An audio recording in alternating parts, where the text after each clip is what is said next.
Hello दोस्तों, मैं हूँ राइटर ममता चौधरी। आप देख रहे हैं काशी की छाव में अभय एपिसोड नंबर 19। मालिनी विजय के महल में आई थी। विजय और सब लोग उनके सामने खड़े थे। मालिनी ने जब चंदू से काशी के बारे में पूछा तो कहा, क्या हुआ चंदू, काशी कहीं मर तो नहीं गई? आज के हमले में मर गए हमें मारने वाले। मालिनी जी, अब आपके अपने बेटे को देख लो, मिल तो गई होगी लाश तुम्हें उनकी। वैसे आपको पता ही होगा कि उसे मैंने ही मारा था। ये कहते हुए काशी सीढ़ियों से उतरते हुए हॉल में उसके सामने आकर खड़ी हो गई। उसे देखते हुए मालिनी ने कहा, गई तो अपनी माँ पर ही हो, वही शकल वही सूरत, पर तेवर बिल्कुल अभय की तरह है। होंगी क्यों नहीं, आखिर मैं उनकी बेटी हूँ। और अभी क्यों, क्या कह रही थी? हाँ, याद आया हमला। तो जो हमला आपने मुझे करवाया था ना मालिनी जी, वो सारे गुंडे भगवान के पास पहुंच गए हैं। आप चाहो तो अपने मरे हुए बेटे से पूछ सकती हो, अगर पूछ सके तो। सालनी के ये कहते कि अमर उसकी तरफ गुस्से में कर्रा के उठा, दो टके की लड़की, मैं तुझे आज यही खत्म कर दूंगा। ये बोल उसे काशी के गले को पकड़ने के लिए हाथ उठाया, पर काशी ने उसका हाथ पकड़कर मोड़ के उसकी पीठ पे लगा दिया और अपनी कोहनी से मारते हुए उसे उसकी माँ की तरफ वापस धकेल दिया। तभी अभी तक तूने जिन लड़कियों पर हाथ उठाया होगा ना, बहुत नाजुक और डरपोक होंगी, पर मैं उन जैसी नहीं हूँ। तो भूल के भी मेरी तरफ अपना हाथ या निगाह को भी मत उठाना, वरना तुम्हारी माँ कहीं बेऔलाद ना हो जाए। अमर कुमार खड़ा हुआ सब देख रहा था। उसने काशी की तरफ अपनी निगाहों को फेर के विजय की तरफ करते हुए कहा, देखिए राजा साहब, हम यहाँ पर लड़ने नहीं आए हैं, बस ये बताने की काशी को वो गद्दी नहीं मिल सकती जो अभय की थी, क्योंकि उस पर एक लड़का ही बैठता है। इसीलिए सब ने मिल के सोचा है कि काशी की अगर ये गद्दी चाहती है तो कुछ ऐसा करना होगा जिसे यह गद्दी उसे मिल जाए। तो हमें सोचा है कि क्यों ना एक प्रस्ताव लेकर जाएं आपके पास। तो आ गए हैं। विजय ने यह सुनकर उसे पूछा, कैसा प्रस्ताव? यही कि अगर अमर और काशी की शादी करवा दे तो गाड़ी दोनों खानदानों में रहेगी। यह सुनते ही विजय और राणा से पहले रुद्र ही बोल पड़ा, तुमने ये सोचा भी कैसे कि काशी की शादी इसे करेंगे? हम उसकी शादी करके साथ कभी नहीं होगी। उसकी शादी इसके साथ कभी नहीं होगी, किसी जन्म में नहीं होगी। अगर ऐसा हुआ तो मैं खुद अपने हाथों से इसे मार डालूंगा। उसकी बात सुनकर अमर ने ताली बजाते हुए कहा, वाह क्या बात कहूँ, कंवर रुद्राक्ष सिंह, मतलब मोहब्बत फिर मिल ही गई तुम्हें। वैसे अच्छा है तुम्हें दर्द देने के लिए। मुझे दर्द देने की छोड़ो, उसकी तरफ एक कदम बढ़ा दे, उसके बाद मैं बताऊंगा कि तुझे कितना दर्द मिलेगा। रुद्र के ये कहने पर अमर उसकी तरफ बढ़ने लगा, पर इस बार कुमार ने उसे रोक दिया और रुद्र की तरफ देखकर कहा, हम यहाँ झगड़ा करने नहीं आए हैं, बस आपके सामने एक प्रस्ताव लाए थे। अगर आपको नहीं मंजूर हो तो हम चलते हैं। यह कहकर वो मालिनी का हाथ पकड़ के अमर को लेकर वहां से बाहर निकल आया था। उसके जाने के बाद रुद्र अपने कमरे में चला गया। बाकी सब वहीं खड़े थे। काशी को शिवांगी उनके कमरे में ले गई। शिवांगी ने परेशान होते हुए कहा, अब क्या करें? ये बात तो हम सब भूल गए थे कि काशी को वो सब ऐसे नहीं मिल सकता। अब इतनी जल्दी उसकी शादी कैसे करेंगे? कर सकते हैं माँ। शिवांगी के कहने पर वहां खड़े सब उसे देखने लगे। उसके ऐसे कहने पर चंदो ने उसे पूछा, पर किसे? इस पर शिवांगी ने उसे कहा, रुद्र भाई से। ये कहते ही सब उसकी तरह हैरानी के साथ देखने लगे। शालिनी ने यह सुनते ही कहा, तुम जानती हो ना कि रुद्र कभी भी शादी के लिए नहीं मानेगा। वह कभी दूसरी लड़की को अपनी जिंदगी में नहीं लेकर आएगा। मैं कोशिश कर चुकी हूँ काशी के लिए बात करके उससे, पर माँ ये मौका है जब भाई की जिंदगी में किसी को ला सकते हैं, और काशी दी को भी एक साथी मिल जाएगा जो उसके साथ खड़ा रहेगा। शिवांगी के ये कहने पर सब इस बात पे सोचने लगे। उधर काशी को कुमार की बात सुनकर टेंशन होने लगी थी। उसने सोचा भी नहीं था कि सिचुएशन ऐसी भी हो जाएगी, और कुछ दिन में राज्याभिषेक होने वाला था। वो समझ नहीं पा रही थी कि आखिर क्या किया जाए। दूसरी तरफ रुद्र भी गुस्से में बौखलाया हुआ था। उसके कानों में बार बार अमर की कही हुई बातें गूंज रही थी। कुमार ने जो कहा उस बात से भी वो परेशान था। सभी लोग बैठे अपने अपने कमरे में यही सोच रहे थे कि आखिर कैसे सब ठीक करे। साली ने शिवांगी की बात पर गौर किया और कहा, सुबह का वक्त, रुद्र का कमरा। रुद्र अपने कमरे में बैठा हुआ था। सालनी उसका नाश्ता लेकर कमरे में ही आ गई। रुद्र ने जब उन्हें देखा तो उठकर उनके पास आते हुए बोला, आप क्यों आई हैं? किसी को और को भेज दिया होता। अरे तुम काम कर रहे थे तो मैंने सोचा क्यों ना मैं ही दे आऊँ तुम्हें नाश्ता। ये कहते हुए सालनी ने ले जाकर ट्रे उसके बराबर में रख दी। रुद्र बैठ के चाय पीते हुए नाश्ता करने लगा। सालनी खामोश बैठी उसे देखे जा रही थी। रुद्र ने उसे ऐसे शांत बैठे देखा तो उसे पूछा, क्या बात है, आप शांत क्यों हैं इतना? कुछ नहीं, बस कल जो मालिनी ने और उसके पति ने कहा वो सोच रहे हैं हमें जितना कुछ ठीक करने जा रहे हैं वो हमेशा खराब क्यों हो जाता है। काशी के लिए एक लड़का कहाँ से खोजे जो अच्छा हो और उसका साथ दे। ये सुनते ही रुद्र का हाथ खाते हुए रुक गया। उसने चाय का कप बगल में रखते हुए कहा, माँ, इस चीज़ के लिए हम काशी की शादी तो नहीं कर सकते हैं जल्दबाजी में। अब क्या पता वो लड़का माली का ही हो, आदमी हो तो, और क्या पता वो लड़का अच्छा ना हो, क्या पता वो लड़का उन्हें खुश ना रख सके। इसीलिए प्लीज़ आप उन लोगों की बातों में आकर कुछ ऐसा वैसा मत करना। जो माली कहा है उसके लिए हम कोई खोजते हैं, उसके लिए हम कोई हल खोजते हैं। वैसे एक रास्ता है, अगर तुम सुनना चाहो तो। शालिनी के ये कहने पर रुद्र उसे देखने लगा। कुछ देर खामोश रहने के बाद रुद्र ने पूछा, क्या रास्ता है? उसे ये पूछने पर शालिनी ने थोड़ा घबराते हुए बोली, अगर आप उनसे शादी करने के लिए मान जाए तो शायद ये सब ठीक हो जाए। माँ, आप जानती हैं, रुद्र इतना ही बोल पाया था कि तभी उसकी माँ ने उसे समझाते हुए बोला कि बीच में ही काटते हुए कहा, देखो बेटा, इससे तुम्हारा भी फायदा है और उसका भी। तुम्हारा ये फायदा है कि तुम्हें कोई भी शादी करने के लिए नहीं कहेगा, और काशी तुम्हारे बारे में जानती है तो वो तुम्हें कभी फोर्स नहीं करेगी किसी चीज़ के लिए। तुम्हें जैसा रहना हो रह सकते हो, और उसका फ़ायदा यह होगा कि उसे कोई अपना मिल जाएगा जिस पर वो आंख बंद करके भरोसा कर सकती है। सब सुनने के बाद रुद्र ने उसे कहा, मैं चाहता हूँ, बहुत बहुत काम है, मैं चलता हूँ, बहुत काम है, बाद में बात करूंगा। ये कहकर रुद्र अपना सामान लेकर रूम से बाहर आ गया। वो आते हुए काशी के कमरे के पास रुका। उसने देखा कि कमरे का दरवाजा बंद था। वो एक नज़र देखकर वहां से चला गया। शालिनी को पता था उसके कहने पर रुद्र हमेशा की तरह ही रिएक्ट करेगा, इसीलिए उसने कोई बड़ी बात नहीं लगी। ये बात ये सोचने की थी कि अगर रुद्र का मन नहीं है तो अब आगे क्या करना होगा। वो इसी बात को सोचे हुए वहां से चली गई। 3 दिन तक ना काशी अपने कमरे से बाहर आई और ना ही रुद्र के सामने गई। रुद्र भी उसे नहीं मिला था, ना उसे देखा था। वो हर दिन जाते वक्त उसके कमरे के बंद दरवाजे पर आकर रुकता और देखकर चला जाता।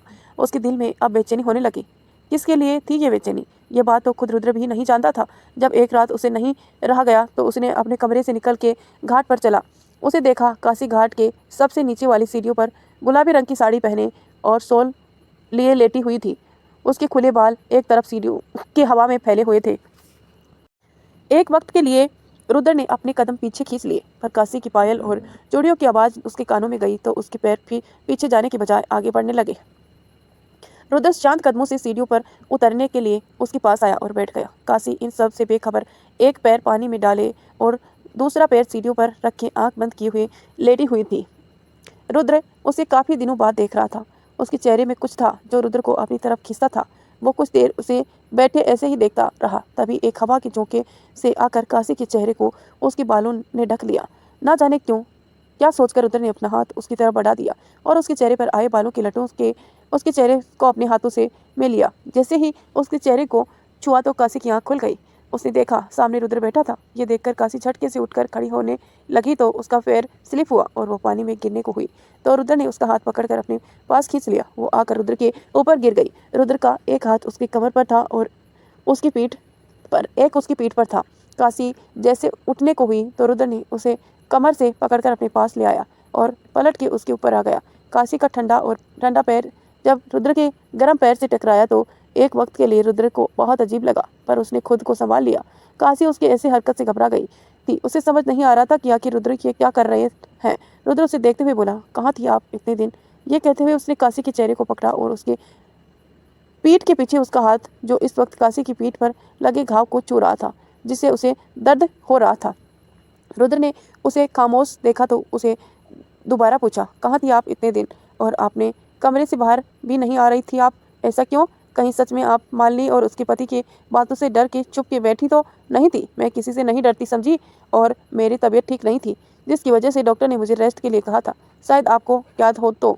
रुद्र उसकी मांग की तरफ देखकर बोला, ये लाल रंग अभी तक आपकी मांग में, इसे हटाया नहीं आपने? काशी उसके ऐसे पास होने से सिरह रही थी, बेचैन हो रही थी। वो कांपते हुए होठों से बोली, कोशिश की था पर जख्म हो गया है, इसीलिए कुछ कर नहीं सकती। क्या सोचा है आपने? क्या करने वाली हैं आप? किसके बारे में पूछ रहे हैं आप? अमर से शादी के बारे में। इससे आपको आपका महल, प्रॉपर्टी और बाकी सब मिल जाएगा। मैं अभी यही सोच रही हूँ कि कर ली शादी। आखिर खून खराबे से तो अच्छा है कि ऐसे सुलह हो जाए। जैसे जैसे काशी ये बोली जा रही थी वैसे वैसे रुद्र के हाथों की पकड़ उसकी घाव पर कसती जा रही थी। इससे काशी को दर्द भी हो रहा था, पर रुद्र इसे बेखबर अपने गुस्से में था। कंवर सा, हमें दर्द हो रहा है, छोड़ेंगे आप हमें? काशी के कहने पर रुद्र ने जब अपना हाथ हटाया वहां से तो देखा उसके हाथ पर खून था, जो काशी की घाव से रिसकर उसके हाथ पर आ गया था। ये देखकर रुद्र ने उसे अपनी बाहों में उठा लिया और महल के अंदर उसके कमरे में ले आया। इस वक्त सब सो रहे थे, बस सिर्फ उन दोनों के और अलावा कोई नहीं जाग रहा था। रात के 1 बज रहे थे। रुद्र काशी को उसके कमरे में ले आया और उसे बिस्तर पर लेटा दिया। काशी के कमरे में सिर्फ एक डिम लाइट जल रही थी। रुद्र ने उसे देखते हुए पूछा, दवाई का बॉक्स कहाँ है? काशी ने बिना उसे देखते हुए कहा, आप जाइए, हम कर लेंगे। इस वक्त इतनी रात कोई आपको मेरे कमरे में देखेगा तो गलत ही सोचेगा, इसलिए जाइए यहाँ से। मैंने बस आपसे पूछा कि दवाई का बॉक्स कहाँ है, बाकी आप से कुछ नहीं जानना मुझे। तो बताइए कहाँ है बॉक्स? आप जाओ, मुझे आपकी ज़रूरत नहीं है। मैं नहीं चाहती कि मुझ पर कोई एहसान करे और बाद में मुझे उसके लिए सुनाए, इसीलिए आप जाए। उसकी बात पर ध्यान न देते हुए रुद्र डोर में बॉक्स खोजने लगा। जब उसे बॉक्स मिला तो उसे वो लेकर काशी की तरफ बढ़ा। यह देखकर काशी अपने बिस्तर से उतर के दूसरी तरफ खड़ी हो गई। उसने घबराहट नजरों से देखते हुए बोली, कंवर साहब, आप जाइए यहाँ से। क्या आप मेरी बात नहीं सुन रहे हैं? क्यों मेरी बात नहीं सुन रहे हैं? रुद्र उसकी बात को इग्नोर करते हुए उसके पास आया और उसका हाथ पकड़कर अपनी तरफ खींच लिया। ये देखकर काशी और ज्यादा घबरा गई। रुद्र ने उसके हाथ पकड़ बैठने का इशारा किया। काशी उसकी बात मानकर बिस्तर पर बैठ गई। रुद्र ने धीरे से उसके कंधे से सोल हटा के बाजू में रख दिया और फास्ट हैंड लेकर उसकी पीठ की तरफ बैठ गया। उसने उसकी पीठ से रिस रहे खून को साफ करने के लिए जैसे कॉटन को उसके जख्मों पर लगाया तो एक दर्द की भरी आवाज़ काशी के होठों तक आकर रुक गई। रुद्र ने उसे दवा लगा पट्टी कर दी और बगल में रखी उसकी सोल उड़ाते हुए उसे उसके पास आकर बोला, दूर रहने के लिए मना किया है, सामने आने के लिए मना नहीं किया था। कल सुबह खाने की मेज पर दिख जाना, नहीं तो मुझे आना होगा। ये बोलकर रुद्र चला जाता है। काशी वैसे आंखों को बंद किए हुए बैठी थी। रुद्र कमरे से बाहर निकला के आया और कुछ सोचते हुए बोला, लगता है मुझे ही कुछ करना होगा। तो क्या करने वाला है रुद्र, ये सब जानेंगे हम थोड़ी देर में। उससे पहले आप वीडियो को लाइक कर दीजिए और चैनल को सब्सक्राइब करके नोटिफिकेशन ऑन कर लीजिए ताकि जब भी मैं वीडियो डालूं आपको तुरंत नोटिफिकेशन मिले। रुद्र काशी के कमरे से निकल के अपने कमरे में आया और खुद को आईने में देखते हुए बोला, कुछ तो है आपके चेहरे में जो हम आपके पास खींचते हैं। अजीब बात है, पहली बार हमें किसी ने ना देखने पर इतनी बेचैनी हुई है। ये सब कहते हुए रुद्र अपने बिस्तर पर आकर मुंह ऊपर करके लेट गया। उसके दोनों हाथ उसके सिर के पीछे थे। वो आंखें बंद किए हुए गार्ड पर काशी के पास होने के एहसास को महसूस कर रहा था। उसके ठंडे पैरों की चुअन को अपने पैर पर महसूस कर रहा था। रुद्र खुद नहीं जानता था कि वो बदल रहा था, पर इस बदलाव को वो दूर रखा था या समझना ही नहीं चाहता था। इधर कुछ ऐसा ही हाल काशी का भी था। रुद्र के जाने के बाद वो अपने बिस्तर पर लेटी रुद्र के शब्दों को अपने कानों में महसूस कर रही थी। रुद्र का उसके पास आना और उससे बातें करना, इस तरह से बातें बेखबर कि आगे क्या होगा। काशी को इस बात का पता नहीं था कि वो कहीं ना कहीं रुद्र से जुड़ती जा रही है। उसका रुद्र से दर्द का रिश्ता ही नहीं, दिल का रिश्ता बन रहा है। काशी भी अपनी बातों में खोई हुई सो गई थी। सुबह का वक्त, माधवगढ़ का महल। काशी सुबह उठ के काम कर रही थी। वो लैपटॉप पर कुछ देख रही थी कि तभी उसकी नज़र एक मेल पर गई, जिसे देखकर वो खुशी से उछल के बोली, क्या बात है, मतलब मेरा और युग का अपॉइंटमेंट लेटर आ गया, वो भी आज का। ओ महादेव, शुक्रिया। ये बोलते हुए उसने 2 प्रिंट आउट की कॉपी ली और मेल की और फिर वो जल्दी से युग के कमरे की तरफ भाग गई। उसके कमरे के पास पहुंचकर उसने 2 बार दरवाज़ा खटखटाया, लेकिन जब कोई दरवाज़ा नहीं खोला तो दरवाज़ा खोल अंदर आ गई। अंदर जाकर देखा तो युग सो रहा था अभी तक। उसने उसके चेहरे को कंबल हटाते हुए कहा, युग उठना, कितना सोएगा, कुंभकर्ण कहीं के, देख मैं क्या लाई हूँ, उठ जा युगे। उसकी बात सुनकर युग कसमकसाते हुए बोला, सोने दो ना दीदी, जो लाई हो थोड़ी देर बाद खा लूँगा, अभी सोने दो। ये बोलकर उसने अपना मुंह दूसरी तरफ कर लिया। इस बात पर काशी ने गुस्से में आकर बगल में रखी पानी का जग उठा के उसके चेहरे पर उड़ेल दिया। पानी पड़ते ही युग चौंक कर उठ गया और बोला, बाढ़ आ गई दीदी, बाढ़ आ गई। नहीं, कोई बाढ़ नहीं आई है, काशी ने जग रखते हुए कहा। बाढ़ तो नहीं आई है बेटा, पर अगर तू फिर से सोने की सोचा ना तो ज्वालामुखी जरूर फट जाएगी। क्यों करती हो दीदी, ये कोई बात होती है? ऐसा कौन उठाता है? जगाना था तो थोड़ा माँ की तरह ही प्यार से जगा लेती आप, पर नहीं, मुझे गीला ही कर दिया। ये कहते हुए युग अपना मुंह से तप रहे पानी को साफ करते हुए बिस्तर पर उठ के नीचे उतर गया। काशी ने उसे देखते हुए कहा, वैसे मेरे मन तो बचपन से ही तुझे उठा के टप में फेंकने का था, पर तू बड़ा हो गया था ना, इसीलिए छोड़ दिया था, ऐसा कर नहीं पाई थी। युग ने उसे देखते हुए कहा, अच्छा बताइए, किसी लिए आई थी आप मेरे कमरे में? इस पर काशी ने उसे अपॉइंटमेंट लेटर दिखाते हुए कहा, देखो मेरे हाथ में क्या है, ये तुम्हारे लिए है। क्या है ये हमारे अपॉइंटमेंट लेटर हैं, यहाँ की बेस्ट कॉलेज में असिस्टेंट प्रोफेसर के लिए। क्या? ये सुनते ही युग की बच्ची कुछ नींद भी उड़ गई और चूमंतर हो गई। उसने काशी से लेटर लेकर देखते हुए कहा, क्या बात कर रही हो दी, सच में मुझे तो काशी विश्वास ही नहीं हो रहा कि ये कहते हुए वो ध्यान से पेपर को देखने लगा। युग ने लास्ट ईयर में था और यहाँ आने पर उसे और काशी के साथ में जॉब के लिए अप्लाई किया था, जो अप्रूवल भी हो गई थी। काशी ने उसे देखते हुए कहा, चल नहा के आजा, फिर माँ पापा और बाकी सब को भी बताते हैं। युग ने कहा, नहाने की जरूरत नहीं है, अब जग पानी डाल के मुझे नहला तो पहले ही दिया है आपने, अब क्या नहाना जाऊं? नहा तो मैं बाद में लूँगा, चुपचाप नहा के नीचे आ जा, वरना खीर नहीं मिलेगी, समझा? ये बोल काशी उसके कमरे से चली गई। उसके जाने के बाद युग ने वॉशरूम में चला गया था। कुछ देर बाद जब सब नीचे आए तो देखा युग और काशी आज जल्दी ही उठ के हॉल में आ गए थे। रुद्र ने जब काशी को देखा तो उसके होठों पर एक मुस्कान आ गई। वो भी जाकर सबके साथ हॉल में आकर सोफे पर बैठ गया। चंदो ने उसे देखते हुए कहा, क्या बात है, आज दोनों भाई बहन इतनी जल्दी साथ में? चल, काशी का तो पता नहीं, वो जल्दी उठती है, पर ये कैसे जल्दी उठ गया आज? इस युग ने चंदो को देखते हुए कहा, बस करो माँ, जब देखो ताने मारती हो आप। अरे चुप कर तू, हाँ, ये बोल वो उसे घूरने लगे।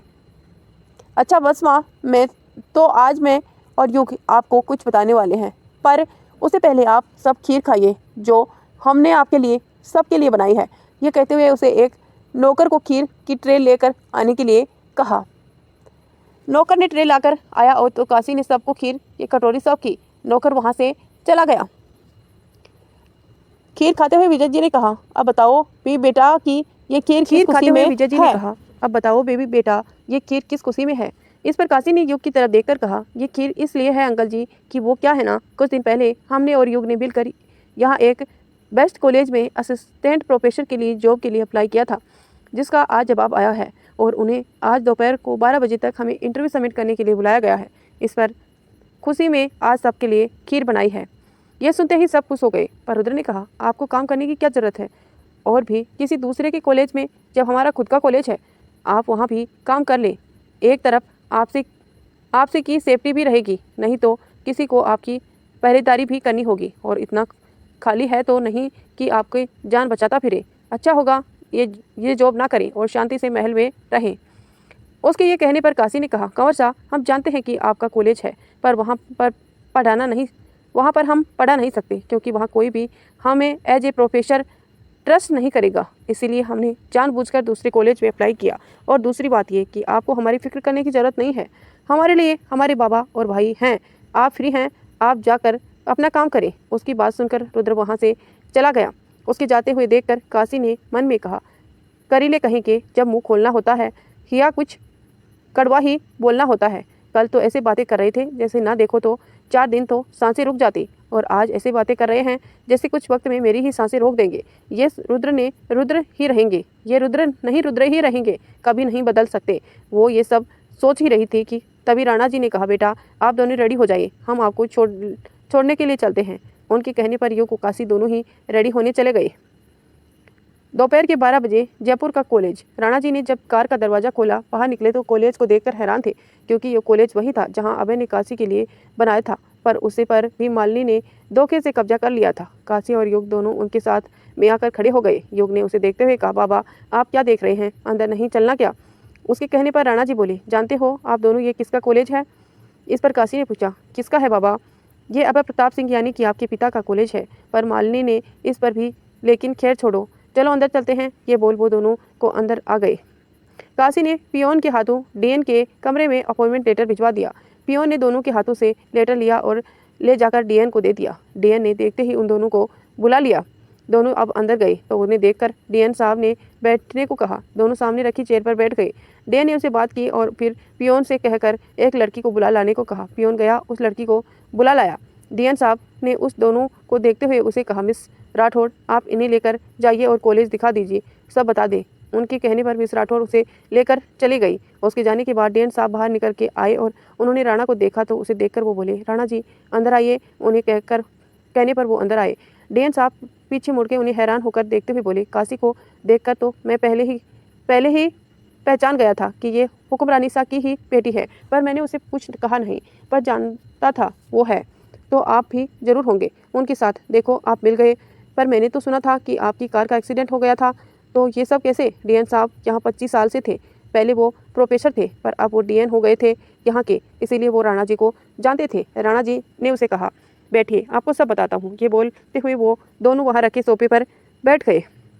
इधर मिस्टर राठौड़ दोनों को स्टाफ रूम में कॉलेज दिखा रही थी, पर उसकी नज़र रह रहकर युग पर रुकती जाती थी। वो लोग कॉलेज देख ही रहे थे कि तभी उसके सामने अमर आ गया, जिसे देखकर मिस राठौड़ थोड़ी घबरा सी गई। उसने काशी को देखकर कहा, क्या बात है, आज काशी खुद चलकर हमारे कॉलेज की पवित्र करने आई है। कमाल की बात है। वैसे आप यहाँ आई किसके लिए हैं? इस पर मिस राठौड़ ने उसे कहा, सर इन्हें आज ही कॉलेज ज्वाइन किया है एज असिस्टेंट प्रोफेसर। उसने ज्योति को देखते हुए कहा, आप जा सकती हैं मिस राठौड़। उसके कहने पर वो चली गई। अब वहाँ सिर्फ युग काशी थे। अमर काशी के पास आते हुए कहा, ये तो सुनकर बहुत अच्छा लगा कि आप यहाँ आ गई। अब हमारा भी दिल लगा रहेगा यहाँ पर। देख कहीं दिल का रोग ना लग जाए और आप ऊपर ना चले जाएं। देखिए कहीं दिल का रोग ना लग जाए और आप ऊपर ना चले जाएं। जरा संभल के। आपके भाई ने कोशिश की थी, उनका अंजाम तो आप देख चुके हैं। कहीं आपका भी पैसा ना हो जाए। ये कहते हुए वो जाने लगी। युग के साथ तो अमर ने उसका हाथ पकड़कर रोकते हुए कहा, अरे काशी जी रुकिए तो सही। इस पर युग ने उसका हाथ इतनी कस के पकड़कर कसी के हाथ से दूर करते हुए कहा, दोबारा मेरे बहन का हाथ मत छूना, वरना मैं तुम्हारा मुंह तोड़ के रख दूंगा, समझा कहीं। ये बोल के वो काशी का हाथ पकड़ ले जाने लगा तो अमर ने गुस्से में उसे मार ना चाहा पीछे से, पर काशी ने और युग दोनों अलग हो गए। अमर जाकर परस्पर गिर गया, जिस पर काशी ने कहा, अरे अमर साहब आप और कितना गिरेंगे, बस भी करिए, धरती माँ आपको अपने अंदर ही ना संभाले। वैसे भी पाप बहुत बढ़ गया है, थोड़ा तो डर के चला करिए। ये बोल वो चली गई। अमर उसके जाने के बाद गुस्से में उठा और वहाँ से चला गया। काशी और युग भी राणा जी के साथ वापस बाहर आ गए। शाम के वक्त काशी का कमरा।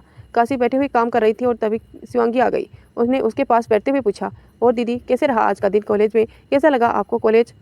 इस पर काशी ने सारे सामान को साइड रखते हुए कहा, बहुत अच्छा। और आपको पता है शिवांगी, वो कॉलेज हमारे पापा यानी कि अभय प्रताप सिंह के ने बनाया था, लेकिन मालिनी ने उस पर भी कब्जा कर लिया। पर खैर छोड़ो, उसे तो एक दिन हम वापस ले ही लेंगे। और पता है वहाँ एक बहुत प्यारी लड़की थी जिसने हमें पूरा कॉलेज दिखाया, और आप जानती हैं वो युग को ऐसे देख रही थी जैसे वो उसे पसंद कर रही हो। पर ऐसा हमें लगा, अब पता नहीं, शायद हमें लगा हो वो बोले जा रही थी और शिवांगी सुनी जा रही थी। पर यह बात जब उसके कानों में गई कि युग को कोई लड़की देख रही थी, ये सुनकर शिवांगी को जरा भी अच्छा नहीं लगा। वो तो ये बात काशी ने जानबूझकर की थी ताकि वो शिवांगी के अंदर की बात को जान सके, पर शिवांगी खामोश बैठी थी। उसने खामोश बैठे देखकर काशी ने कहा, अच्छा ये सब छोड़िए, चलो मेरे साथ, मुझे कुछ सामान चाहिए। ये बोलकर वो उसे लेकर महल के बाहर चली गई। जाते जाते युग और सबको बता गई थी कि वो जा रही है। इधर जब रुद्र वापस आया तो उसने देखा कि सब बैठे चाय पी रहे थे, वो भी आकर बैठ गया। युग की तरह देखकर उसने पूछा, और कैसा रहा कॉलेज का आज का दिन? जी सब अच्छा है, कल से हम कॉलेज जाना है पढ़ाने के लिए। शिवांगी कहाँ दिखाई नहीं दे रही और ना काशी जी। इस पर युग ने कहा, जी वो दोनों शॉपिंग करने गई हैं, आ रही होंगे। ये बोला ही था कि तभी फ़ोन बजा और शालिनी ने शिवांगी का नंबर देख के कॉल पिक कर जैसे ही हेलो बोला, वहाँ से कुछ सुनकर उसके होश उड़ गए। तो दोस्तों क्या होने वाला है काशी और शिवांगी के साथ, ये जानेंगे हम कल के एपिसोड में। तब तक आप हमारे चैनल के साथ बने रहिए, वीडियो को लाइक करें, चैनल को सब्सक्राइब करें, नोटिफिकेशन ऑन करें ताकि जब भी मैं वीडियो डालूँ आपको तुरंत नोटिफिकेशन मिले। धन्यवाद दोस्तों यहाँ तक वीडियो देखने के लिए। मिलते हैं नेक्स्ट पार्ट में।